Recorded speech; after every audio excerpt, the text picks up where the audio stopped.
Forever. Dog. They write, they talk, and talk about what they write. Tune in tonight, or whenever the time is right. It's the Writers Panel with Ben Blacker, and it's starting now. Oh, yeah! This is it. This is how a podcast starts. Hurrah. I'm going to go around and have you all introduce yourselves on the microphone. Tell us your name. Tell us somewhere that the listener may have seen your name on their television, starting with you, Jihan. Oh, okay. Hi, I'm Jihan Crowther. You won't see my name for another year. I'm currently writing on Man in the High Castle and The Underground Railroad, both of which should be coming out next year. I'm a Ray U. Tarnatchett. I'm currently a writer on DC's Legends of Tomorrow. And I have previously written on a show called Person of Interest and another show called The Tomorrow People. Right. I'm Jack Kenny, and if you're very old, you'll have seen my name for years. If you watch reruns of Caroline in the City or Dave's World, Solid. where I started, but most recently it was Jessica Jones season 2 and first season Lemony Snicket, and if you blinked, you probably missed Kevin Probably Saves the World.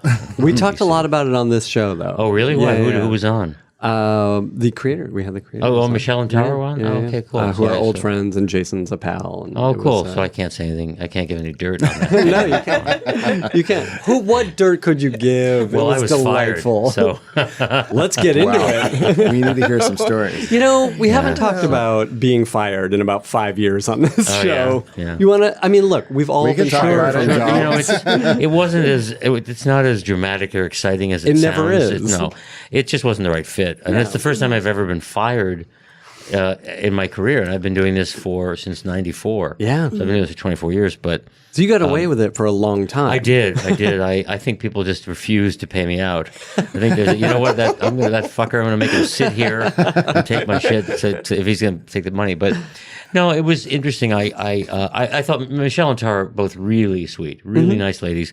I think the show didn't know what it was. I think if it was a half-hour show, it would still be on the air. I think you're right. Because it was only one lead. I mean, it's excruciating to break hour-long stories when you essentially have one guy's story and he's living in a small town, and we're trying to figure out what the show is. So it was, and I'm sure they would agree. I'm sure they'd say, "Yeah, we were fucked." 'Cause it's just hard, and so they had hired. I had also kind of under the assumption. Previous meetings and other situations, I was mistakenly under the assumption that I was going to be the number 2, and I was actually kind of number 6, Yeah. which would have been fine if I'd known that going in, but it was weird to show up there and have all these other people kind of above me, and they were all really, really close friends. That's tough. They vacationed together. They spend weekends together. They've been to each other's weddings, and that's great. But it was I don't handle that well. I've never handled being the outsider. It's a tough thing to walk Yeah. into. It really is. And some And it's people not are great. unusual either. Some people are in great TV. at it. Yeah. Some people know how to pop right in Sure. there and be. I've never been good at that. I always felt so. I'm sure that I brought plenty of baggage to the table. Yeah. But at the end of the day, it just wasn't. Yeah. I wasn't getting. I went to them a couple times and said, "Guys, I don't know how to do my job here. I can't find these stories." And they said, "Yeah, don't worry, neither can we." But I think at the end of the day, they were more comfortable with the people that they knew because they didn't really replace me with anybody. Sure. Yeah. They just. I was there for 12 weeks or so. In 11, 12 weeks, we broke 5.5 stories. Yeah. That's a long, long time to break 5. And Yeah. if it takes you that long, there's something inherently wrong with the show. Yeah. There's some The machine element- is broken. Yeah, the machine is broken because The you engine's not can't break a there. story in Yeah. 3 days. You Yeah. throw it out. Yeah. Much less Yeah. 2 weeks. Yeah. So that was an issue, and it wasn't. The other interesting thing about that project, it was picked up so last minute. Yeah. They pitched it last minute. ABC bought it like their last thing. They shot it really quickly. The director didn't even shoot a fourth of it because he had an emergency happen and left town. Yeah. They replaced Cristela Alonso, the second lead. Yeah. They replaced her in the pilot. There was so many things about that show that were like red flags. Yeah. That to Michelle and Michelle and Tara, to their credit, said, "Yeah, we're kind of." Shocked. When I met with them course. to be on it, they said, "Listen, we don't think this is going to go. We're pretty sure it's not going to go." And the show the previous year, The Death of Eva Sofia Valdez, Yeah. we were all certain was going to Yes. go Yeah. because it was Right. fucking brilliant. It was brilliant and You never beautiful. know. It was good. And this one, they thought, "Nah, no check." And on I go. So we were always on a treadmill that was going faster than we could run. Yeah. And so it was just one of those things. And I think they felt like, rather than try to, Jack's frustrated, and we're frustrated because he's frustrated. Let's let him go. They were really nice about it. They paid me out. They put my name on a script. That's great. That I had only broken the outline for. So they were really generous and sweet about absolutely. it. And then they shut down for 2 weeks. They were behind. And it was troubled. And for everybody a was while. so nice. Right. I mean, So in some there was ways, no that's a Andrew good Kreisberg situation. there. It was like It's the molesting best way to people get and- fired. Right. Yeah. I want to ask about this sort of walking into a show where people are established as a group already. I mean, did you have that this year, Jihan, with Man in the High Castle? Yeah, most of the people had been with the show for a few years, and Yeah. one in particular had been from sort of the ground up. Like he'd actually worked developing it with Philip K. Dick's company, and so I went in. It was me and two other people who were new, so I felt like, okay, I'm not the only kid, like first new kid at school. Right. But yeah, it was a lot of sort of just getting adjusted to the room and everyone else, and then understanding those dynamics. But I will say they were also the most incredibly welcoming, wanting to make sure we all felt like a team together. Wow. That it didn't sort of feel like new kids versus older kids at all. I just felt like, okay, we're all just like starting fresh together. And they have been so far just really great kind of sources of information about the show. Like it's a very dense show. And I was a fan of the show before good. I got hired, which was amazing. I can remember when my agents were like, oh, we're sending you up for Man in the High Castle. I'm like, what? That's the best, right? It's the A show I greatest. actually love. Yeah, I'm just like, oh my God, I'm so nervous. So Who's which is running great. it? Who's running it now? Who was It's- running? Yeah, when you Oh were- yeah, David Scarpa, and who did? Oh gosh, I'm forgetting his movie that just came out. Sorry, David. I know somebody on it, an upper level. And okay, well maybe Dan Percival. He's they're the co-showrunners. I know somebody who was on Dexter, and who was on in the Marvel. Sorry, I'm trying to look it up. Go ahead. Sorry to interrupt. Mark Bouchard, No, I'm sorry. Julie Bear. I know that name, but no, it's a guy. No, It's a guy. continue telling your story. So See, I was trying want to save ask you. about, and Ray, maybe you've had this experience too, coming into some of these shows which have been up and running for a while, learning the language of breaking story in that room, because it's different from room to room, though obviously there are similarities. So Yeah. when you came into Man in the High Castle, clearly people had been there before, and as welcoming as they may be Yeah. personally, Yeah. there's sort of the professional side, which is like, how do we tell a story on this show? Had they figured it out? Were they able to walk it through you? Was it clear to you what the target was? Yeah, it became clear. Like there were a lot of like they had been sort of off for about 2 years, making this like the new season that's coming out this fall. So there's a lot of just sort of major planning that kind of happened even before we arrived, which is great. And so they just kind of caught us up to speed. Like the first week was just them saying like, here's like, first of all, here is all of season 3, and like here's all the mythology, here are all the Bibles, and I was like, okay, great.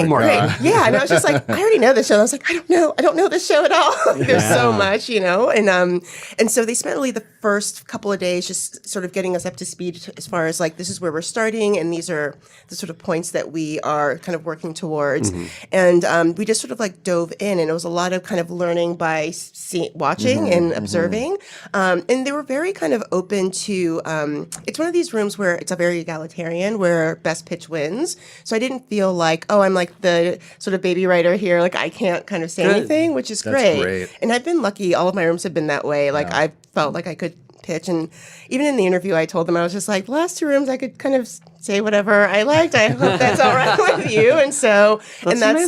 like how I gained confidence in pitching. I feel like that's so great to have those experiences early on. And so it was helpful to kind of them explain like why my pitch wasn't working necessarily. Yeah, interesting. For like sort of wild things where like, well, no, that character probably wouldn't. I'm like, oh, okay, yes, no, that makes sense. Because I was just coming in really just Better as to like, say things like that. Exactly. Yeah. yeah. What is it? Somebody said you make 100, you miss 100% of shots you don't take. Right. Yeah. Right. Exactly. Yeah. Which so, is so get it out there, It was and that really you were in a great. good environment where they could give feedback. Yeah. I mean, it's good they were. I mean, I've been in rooms where like you'll pitch something and then you'll see people turn to each other and like whisper and like, oh my God. Oh, gosh, fuck I would that. no. I have to Don't- run if you're listening and you do that, stop it. Yeah. Don't do that to awful. anybody. Don't do that. That's because That's there's awful. nothing that will break a new writer's spirit. than Yeah. something Hey, like that. hey, break an old writer's spirit. Or any writer's No, it's spirit. terrible to feel like people are. I mean, come on. yeah. We're all in here trying. Plus, you shut down what could have been your next brilliant idea Yeah. Right. that saved That could the lead, episode. it leads to something else. You're Yes, right. it You're right. always leads to something So else. Ray, faced with that, especially as a new writer, what do you do?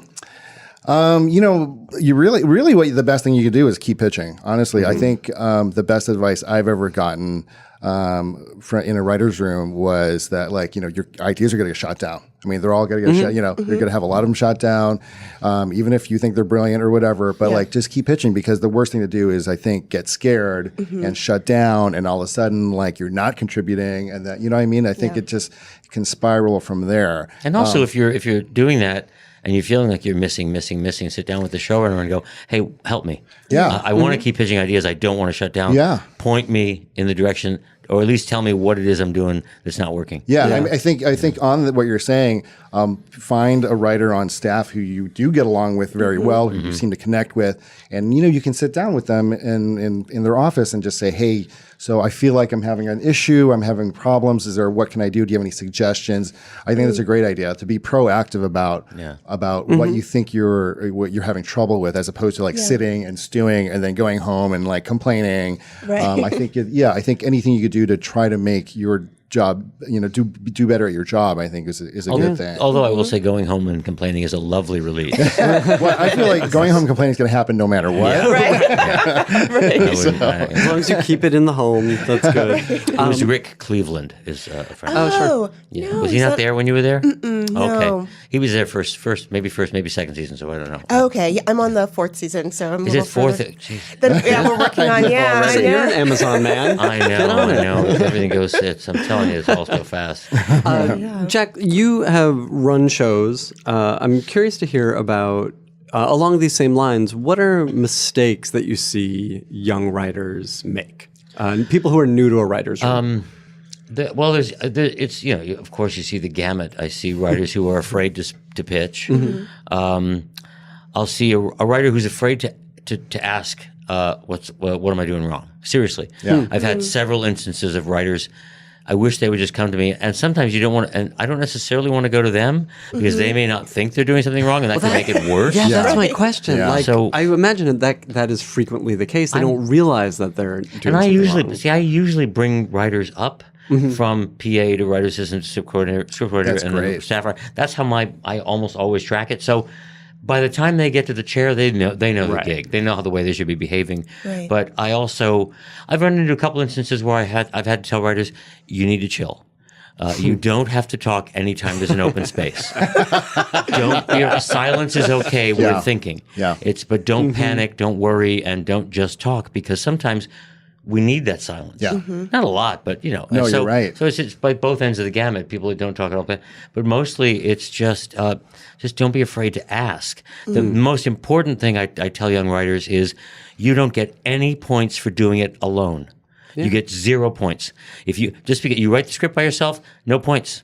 You get points if the script is fabulous, and I don't care if Jesus Christ helped you write it. No. But ask for help. Yeah. Ask other writers, ask upper level, ask the showrunner, ask for help, because a lot of young writers don't want to. Yeah. They're like, no, I got to do this on my own. I got to do it fast. No, you only get points if it's good. Yeah. You don't get points. And it is That's a team good thing to sport. know. Yeah, absolutely. Which is, I think, that it's something that definitely going into a room, like you get a lot of advice. Like before I even got my first jobs, I was asking a lot of friends, like, what do I do? And a lot of them and it was all based, of course, on their own experiences. We're like, don't bother the showrunner. You're there to make the showrunner's job easier. If you don't know, just like kind of figure it out and just kind of, sort of be quiet. A lot of talk, like you're the last person to talk. Like a lot of these sort of things that I found were not true in my experiences, but I think have been in other people. So I think sometimes like baby writers probably come in feeling a bit like, I know I'm not really supposed to talk. Maybe people aren't supposed to see me, and I'm not supposed to mess up, and I have to prove myself, and I have to do this all on my own. And maybe it's different for people who come through programs. Maybe they learn something differently. But I remember thinking that, like, okay, like I'm just supposed to be here and quiet and just wait until like somebody else can't figure something out and maybe I have an idea, and that Interesting. Yeah, and so that was like my approach going in, and it turned out to be what was sort of wrong for the rooms I was in, which is great. And like I'm more of like I rather just ask a question and it be wrong, but that's not everybody's But personality. every experience is very different Right. too. You have to Yeah. gauge the showrunner. My first job, the second year of my first job as a new showrunner, and he actually put a sign on his door that said, "Please don't look at me with puppy dog eyes. I haven't read your script yet. I'll let you know when I have." Which is kind of shitty. That is. He was kind of an asshole, Yeah. but then you got to read the room. You know? Right. Well, and that's a thing, and we talk about this every once in a while, that it's something that can't really be learned, or it's something that can't be taught, I guess. Yeah. It's something you learn by just doing it, Yeah. and Yeah. every room is different. Ray, were you a writer's assistant on Person of Interest? Yeah, I mean, how I came up was I actually came up through becoming a writer's assistant on various shows, and then Yeah. on Person of Interest specifically, I was hired to be a script coordinator. Okay. And then so that first season, I was a script coordinator for that whole season, but I was able to get a freelance out of that script. And at this point, I had been, I'd been through a bunch of programs. I'd been in the Warner Brothers program or variation of it at the time. And so when I wrote my freelance, a lot of people in Warner Brothers, the executives already knew who I was. They saw my name come across their desks, and I was getting congratulatory emails. And then through the help of sort of like, alumni money through the program, they were able to finance a second year for second season, put me on staff. That's great. And that's how I got onto that. But yeah, I mean, I think along with what you guys are saying, I mean, every room is so different. I mean, from Person of Interest to from the Tomorrow People to, I mean, I Was actually POI Chris Fisher?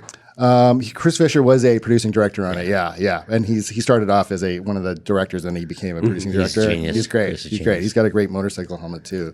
Yes. But I also, like for example, I also did freelances on The Flash. I did a freelance script on Supergirl last year, and like just being in those different rooms, even though we're all the same DC superhero family, they are run like night and day, depending on who is the showrunner and who's in the room and all that stuff. I mean, you have to come in and you sort of like, how are they telling stories? How do they tell stories here? How do they break stories here? And who's like, whose voice are we? Who really has a deciding vote in this room? You sort of like figured all that stuff out, and you want to be sort of positive and keep pushing forward and not be afraid to speak up. But you also have to be like, what flies in this room and what doesn't. You have to be like the Terminator, like looking for, sort of marking where everybody is and who's talking and who's in charge, but who's really in charge. Yeah, It's the hardest job in any room. The tones are different. I mean, like I was, my show Legends of Tomorrow is essentially a comedy at this point. And I think on Supergirl, I would probably have, I don't know specifically, but I'm pretty sure I was pitching ideas they thought were like, this is not a comedy, Ray. So, But we were talking a little bit earlier before we started rolling about what a functional room Legends of Tomorrow is. Yeah. Do you want to talk about that? And then I want to ask about your yeah, rooms. I mean, I think it's all from the top down. I mean, right now our showrunners are Phil Klemmer and Keto Shimizu. And Mark Guggenheim actually was very involved the first 3 seasons, and he's taken his seat back. But from top down, I mean, the showrunner kind of dictates how the tone of the room a lot of times. And Phil is super mellow. I mean, I've worked with him on a couple shows at this point, and he's very encouraging. He's very warm. He's very he's very giving, and he's just encourages a lot of sort of interplay and conversations with all the writers on every level. And so you never feel like you're afraid to speak in that room. And I think that's very helpful. I've been in some other rooms where it's just like it's a little more, it can be intimidating depending on who the showrunner is, and it's not as warm. And I've worked on a lot of shows as a writer's assistant too, and just seen that, because that's how I sort of, my advice was the advice I learned being in the room as a writer's assistant and script coordinator, just seeing how other writers had screwed up or how other writers were succeeding, and I kind of try to use that as my guidepost. But even then, like as the second, like as soon as that second season hit on Person of Interest, and I sat at that table as a writer, it was still completely different. I mean, everything I learned kind of just went out the window. And it was like jazz. Like you just have to improv, and you're like making stuff up, and you're like, I thought I knew how to play. Yeah, I thought I knew how to play this song, but I have no idea what is going on.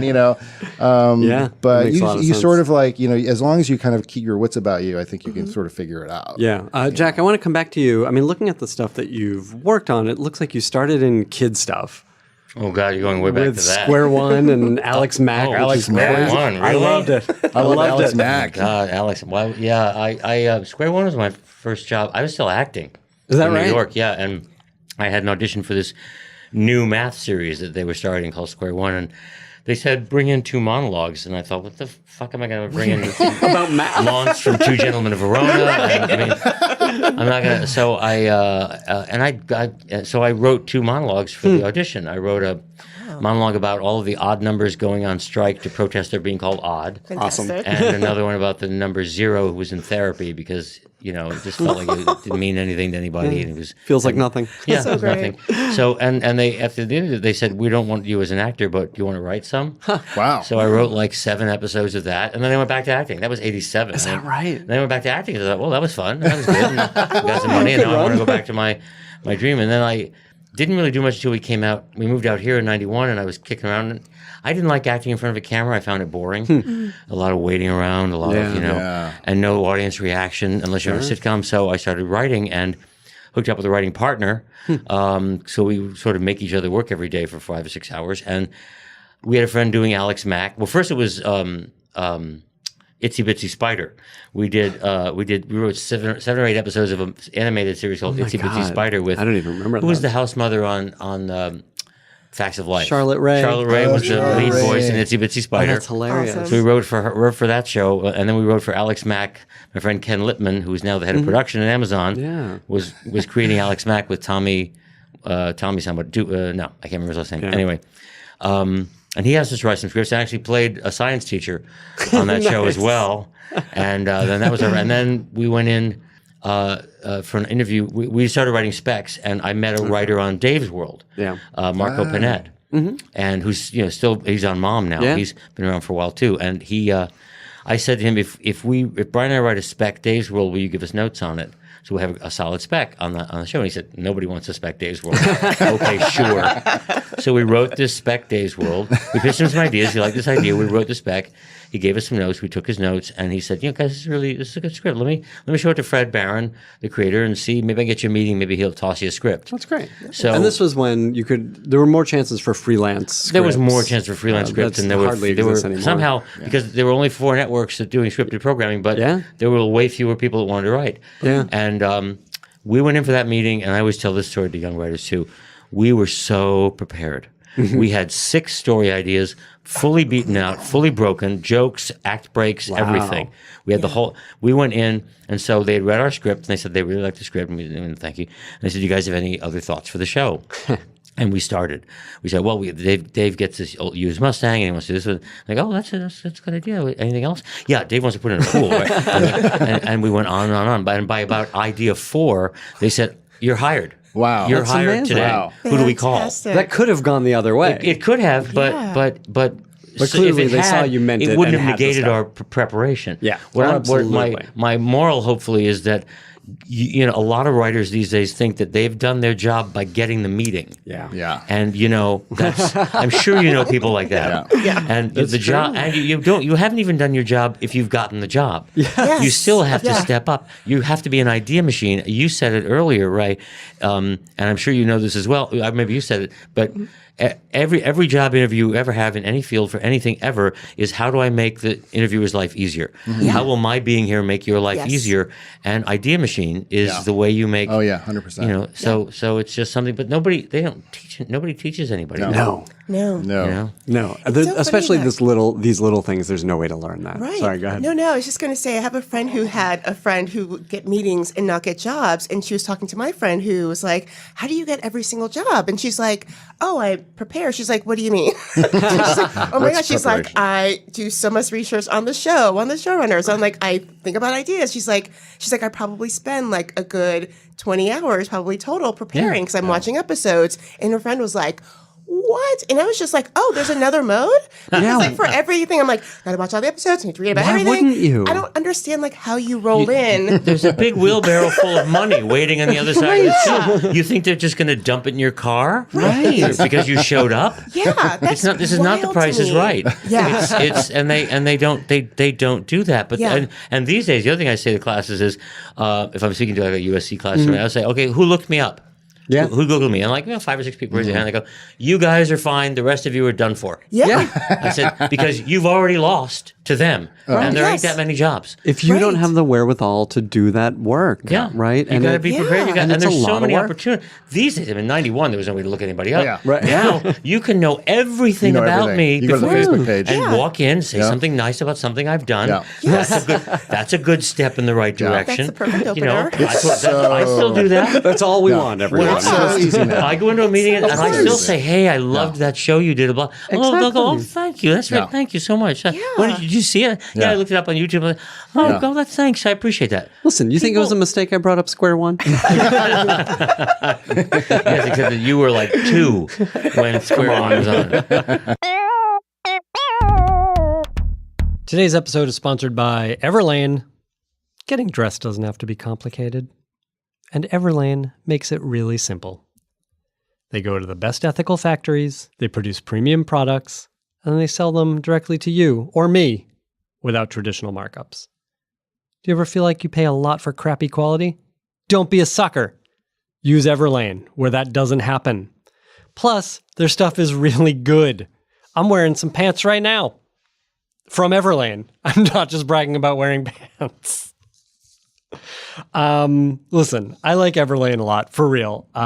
We make a lot of fun on this show, but Everlane has really good products, and they're super easy to use. And it's also, I'll say this, like this isn't one of their talking points, but I find it to be a talking point that like you go to a lot of these sites where you can order clothes and there's just too much stuff and it's a pain. I'm a busy person. And it's a pain to scroll through all that and find something that not just is your style, but then you have to, is it your size and blah, blah, blah. Everlane has a really well curated collection of clothing, and it was easy to find stuff that I like, including these corduroy pants I'm wearing right now. They make premium essentials using the finest materials, no traditional markups. They want you to know what you're paying for and why. They're very transparent about their process. From the materials they use to the ethical factories they work with, and all that information is on their website. You can get t-shirts, stuff like that, simple, stylish, made from quality materials. Personally, I picked up a few pairs of pants, which I really like. And I've mentioned this before, but I am shaped like a weird giraffe. And I'm like 90% leg, 10% neck. I'm going to say 5% neck and 5% torso. So it's hard to find pants that fit me well and actually look good. And the pants I bought from Everlane, the corduroys, I got some jeans and I got some slacks. All of them fit really well. They're really comfortable. They're also washable. Like that's kind of a pain when you get stuff and it's not like you can't just throw it in with the rest of your clothes. You can do that. Highly recommended. Check out our personalized collection at everlane.com/panel, Panel, and you'll get free shipping on your first order. That's everlane.com/panel, everlane.com/panel. Thank you, Everlane, for your sponsorship and for your pants.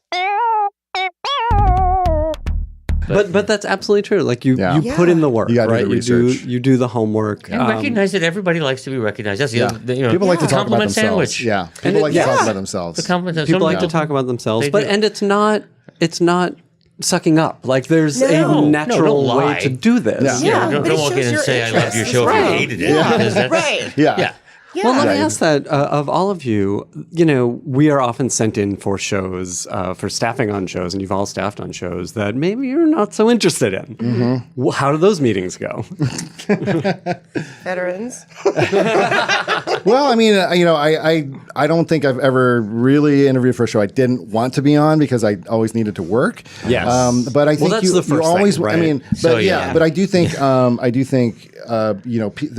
it's kind of a small town in the sense that a lot of people know other people. Yeah. Yes. And I think if you throw the interview just because you feel like you're not into the show, I think that people will talk. That showrunner will be like, Jack will be like, hey, who are you meeting with again? That Ray guy? Oh, you know what? I met with him and he wasn't, I don't know, I didn't really like him.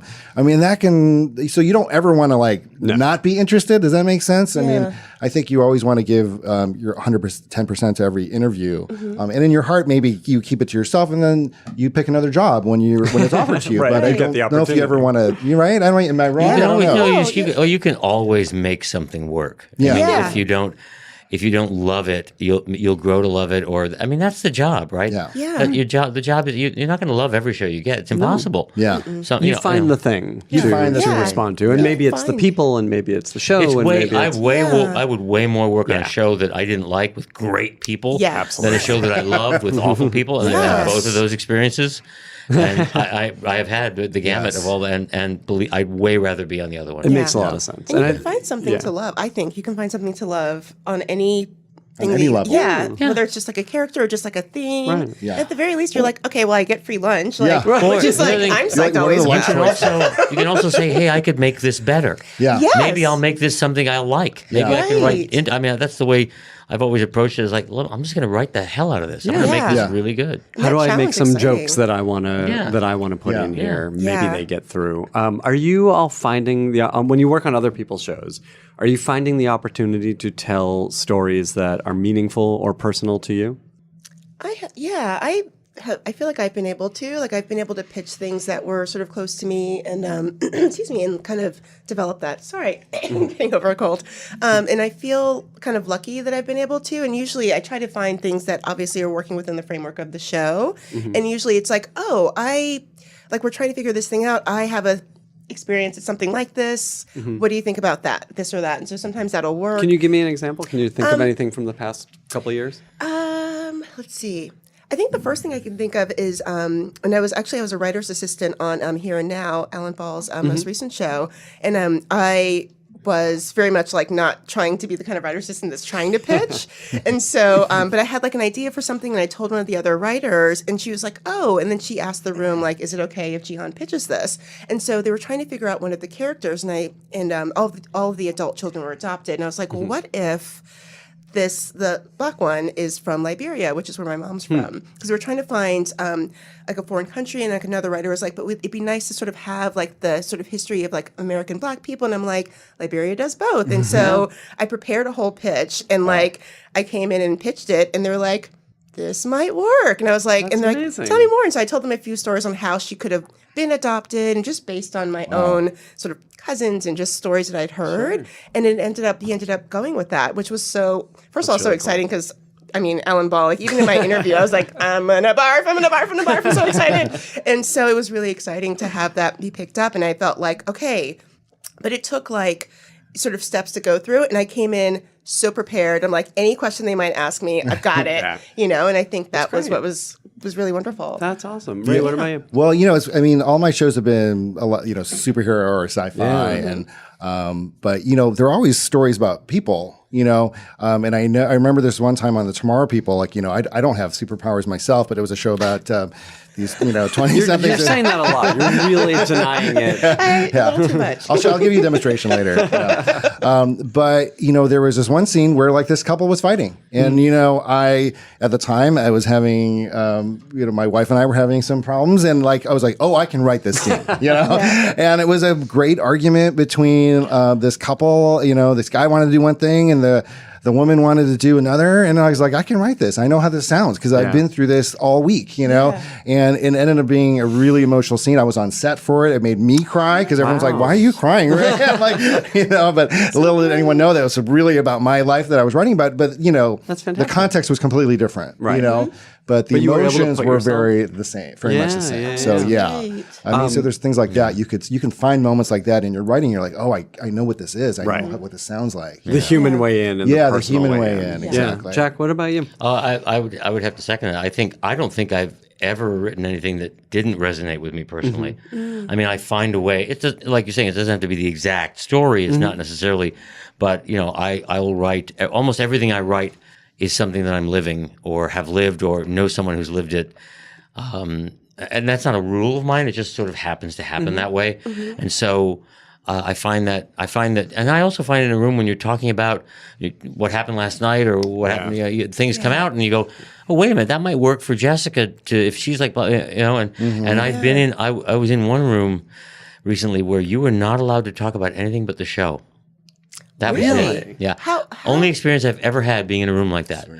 And it was very bizarre. Long periods of silence. Not good silence. No. Not good thinking silence. Silence So of strange. It was very strange. I've never had that experience Was before. the idea explained to everyone? Like, Yeah, here's it was we want to said- stay on task. We were told that stay on task. Don't go off. Don't want tangents. We don't want tangents in here.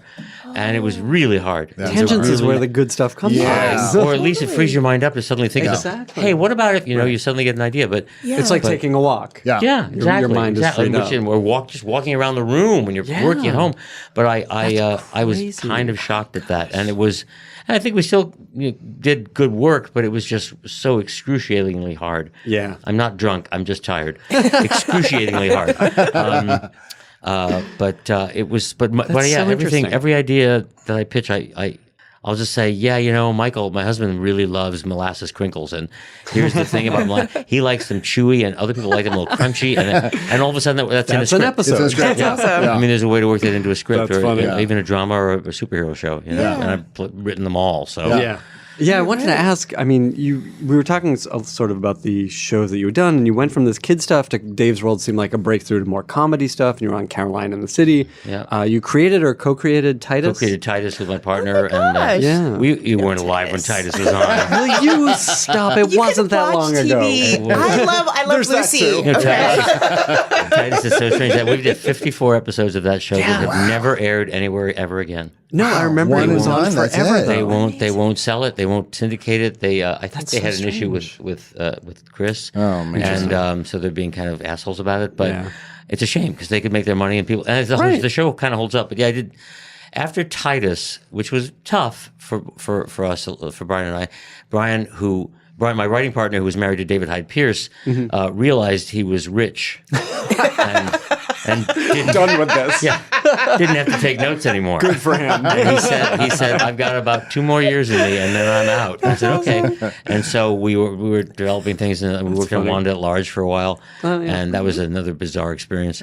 But I thought I better write something on my own that gets people's attention, and I was see the writing. This was 2004, and I could see the writing on the wall that half hours were on their way out. Sitcoms were going to be fewer and far between, and so I wrote an hour-long dramedy called The Book of Daniel that was about an Episcopal priest who was addicted to Vicodin and had a very dysfunctional family and talked to Jesus. Which was my big mistake. Don't put Jesus in your script. That was Do the not part. put Jesus in your script. There's a whole big bunch of people who don't like that. These days, Especially on network. Yeah, it was NBC. It was NBC, so we were in trouble. But that script got me, and I didn't write it to get shot. I wrote it as a sample to show people that I could write on my own, and here's what I could do. And it got Sort of a reintroduction to the and it industry. kind of shot me into the hour-long world in a really good way, and did that. And even though it only went 4 episodes and then got canceled, people respected it because of what it was doing and how it played. And so they all thank. Well, you didn't. Thank you for remember. I just realized you didn't say you liked it. You just said you remembered it. I didn't remember. So maybe I remember it was on the air. it was on. Yeah, A plus. It sort of changed the ball game for me. And then the strike happened. Yeah. And then I got a development deal off of that, and then the strike happened, and the deal fell apart. It went away after a year. So, and then we came out of the deal, and writers were hated roundly by everybody. I was directing. I directed a bunch of episodes of a sitcom on ABC Family, and then one of the guest stars on the sitcom was Eddie McClintock, who's an old friend of mine from Holding the Baby, and he said, "Hey, my show just got picked up at Warehouse 13," and I said, "Oh, I read that. David Simpkins, who did a pass on the pilot, it's a friend of mine." And he said, "Yeah." So I called David and said, "Hey, congratulations!" And just because he's a friend of mine, he said, "Yeah, not so much. They're looking for a showrunner. They don't want me to run it." I said, "Oh, you know an unemployed showrunner." And so I finagled myself a job interview there, and I just went in and pitched the way I would do it because I loved it. I saw it. I went, "This is Raiders of the Lost Ark and Back to the Future. super fun. And this is your crossover show. This is for the people who are afraid of not being able to speak Klingon." Right. And that's me. And so I that was the best job of my life. That was the best professional experience of my life. 5 years of pure joy. I've heard that about that show from a bunch of people who have worked on that show. That it was just a good experience. People were happy there. They were getting to make a show that was fun, and everyone sort of had a voice on it. Yeah, everybody had a voice. Every That's writer. great. It was a very.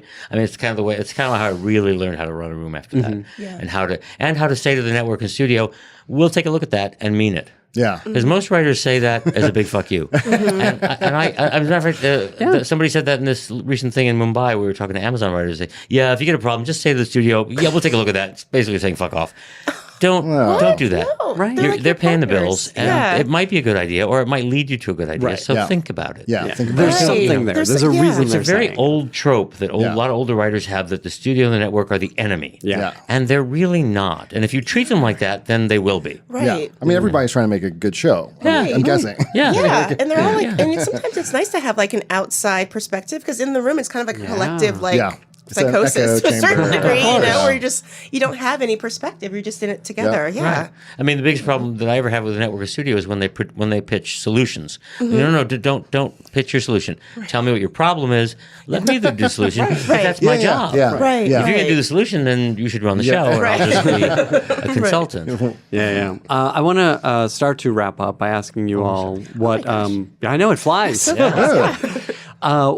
What have been some of the biggest challenges for you as writers throughout your careers, whether it's on the page, whether it's in the room, whether it's just getting a foot in the door? What have been the challenges? Anyone who wants to jump in. Well, I'll jump since I've had far more of them since I'm the old guy. And the biggest challenge recently for me has been, I just got let go from this show, and I turned 60, and I am a white guy. And even though I'm not, I'm actually Cuban. My mother was born and raised in Cuba. I'm first generation, but I can't play that card. I mean, that would be really. I would have to talk talking like my mother and say, I like to run a show like this. I can't get away with that. Well, that's how my whole family talks. So I just didn't grow up with the accent. Sure. Right. So I can't really do Same. that. I So love my parents' accent. yeah. right? So I'm in a bad, but you can't hide your ethnicity. That's true. I mean, it's, Comes you know, right. Just come to the door. Yeah. I always said the difference between gay and black is a black kid doesn't have to go home and explain to his parents that he's black. Oh my God. But that's a different situation. But so recently it's been tough because it's very diversity driven, and white guys especially, there's no interest in them. And so that's been Especially guys over 50. Yeah, I would say. yeah, people of a certain age, and so it's tough in that that's the biggest challenge lately is how do I continue to remain relevant without seeming like I'm trying to. I don't want to look like that idiot old guy who's trying to be hip. Right. I just have a lot of experience and I know what I'm doing. So team me up with a hip person and I'll make sure the trains run and they'll get their cool, girls or whatever. So is that how you're finding your way around this? A little bit, yeah. A little bit. I'm finding working with younger writers or. That's great. I've got a couple of projects with a couple of really exciting people that I'm mentoring and teaming up with and stuff. That's excellent. But that's been, honestly, just it's all a challenge, right? Yeah. Every new job is a challenge. Every new day is a challenge. Just do what's in front of you, say yes, and keep going. Yeah, I mean, I think my biggest challenge, and I think it's along the same lines, was like keeping it going, keeping the career going. I mean, I had worked on Person of Interest. I worked on the Tomorrow People, and then Tomorrow People got canceled, and then I was out of work for over a year, and that year was really, really hard. And I think it was like, how do I stay relevant? How do I keep people remembering my name? How do I not look too desperate or whatever? And I mean, I think a lot of it is, for me, I found was, trying to keep writing. I kept writing. Was coming up with new samples. Staying positive, I think, was a thing. I got very into yoga and meditating that year. But also, I think, like people who are working and like stay in touch with those people and like go and meet other writers and network. I mean, I know so many writers who are, mid-level, upper level, and they don't go and meet any other writers anymore because they feel like they don't need to go to these networking things. And, I'm one of those people where like, I feel like I have to keep meeting people because during that year that's what kept me alive because, that's when I got my freelance on The Flash was like, I stayed in touch with Greg Berlanti. I was emailing him and, that was back in the day when you could actually email Greg because he's too busy now. And him and Andrew were able to throw me a freelance. And then I met, just going to like animation write-up meetup groups. I met a gentleman named Jim Krieg who was amazing. And he was able to throw me some work. And so like little by little, I pieced together the year.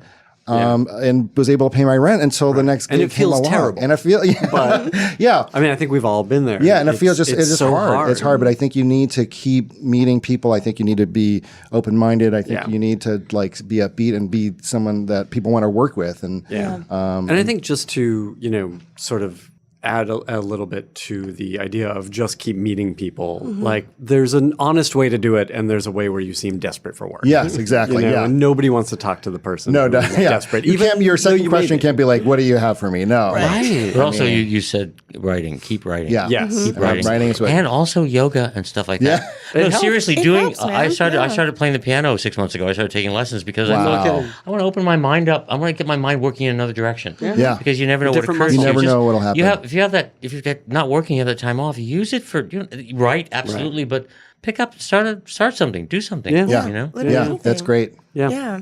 Jihan. For me, I'm on the other sort of the beginning of things. So the hardest part was breaking in, really, which was really hard. I was a playwright in New York and in London for a bit too. I went to grad school there for years, and so it took me a while to finally really get up the courage to finally move out here to LA. And I remember when I moved, everyone's like, "You're going to be hired in no time. You're a woman, and you're black, and you're a playwright. You're hired." And I was just like, I don't know if you guys know how things work for black people in this country, but it took You'll get arrested driving to work. yeah, but first time to work. But like, are people handing out jobs because I'm black and a woman? So so it took like years, and I applied for all of the programs. Like, I'm so jealous hearing that you got into Warner Brothers. It's like, just like years after, like, really genuinely year after year after year, and just constantly writing and working a day job and trying to keep everything afloat and just trying to stay connected in some way to other writers, which is really hard when you're sort of at a 3-hour commute, and it was like a sort of a 9 to 7 kind of job, and so it was a lot of things happening. 3-hour commute. Yeah,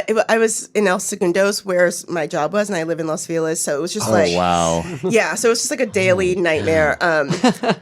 Yeah, so it was just like it felt like a lot of sort of barriers and things, but I just sort of felt like, I know this is the thing I want to do, and at a certain point I was like, I sort of quit my job to try to temp and do these things, and I just remember thinking like, I'm going to run out of money and have to move back home, but I don't know what else to do, and I finally got a random break that led to, which is just like, I had a personal essay that went viral, and like I got a agent from that, and Well, I just don't sort of think like, you hear that sentence very often. No, I need to read this. I need to read this essay. I know, it was so strange, but like, If I just Google your name, will it come up? I mean, it probably will.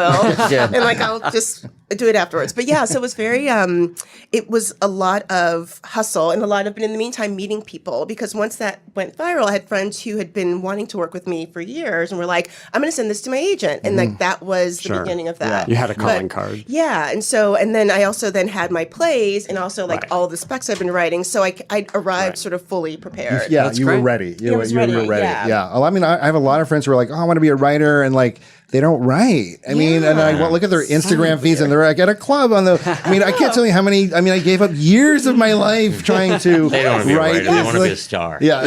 exactly. Same thing with actors. Yeah. and direct- You're right. Yeah. You got to put in the work. I Yeah, think you if gotta we put in take the nothing work. else from this Yeah, from this and episode. more than you expect to have to do. A lot more A than lot you more. Like a lot expect. of missing birthday parties and Yeah. like Weddings. just it's hard. It's not Yeah. it's not fun, but It's a it's sacrifice. good when you get It's a there. real sacrifice. Let's wrap up as we always do by asking you all what you are watching on television these days. What's getting you excited or inspired? What are you talking about with your rooms, with your friends, with your loved ones? Ray, let's start with you and come around. Actually, my wife and I are really into Castle Rock right now. Pretty great. I love it. I think it's spooky. I think it's beautiful.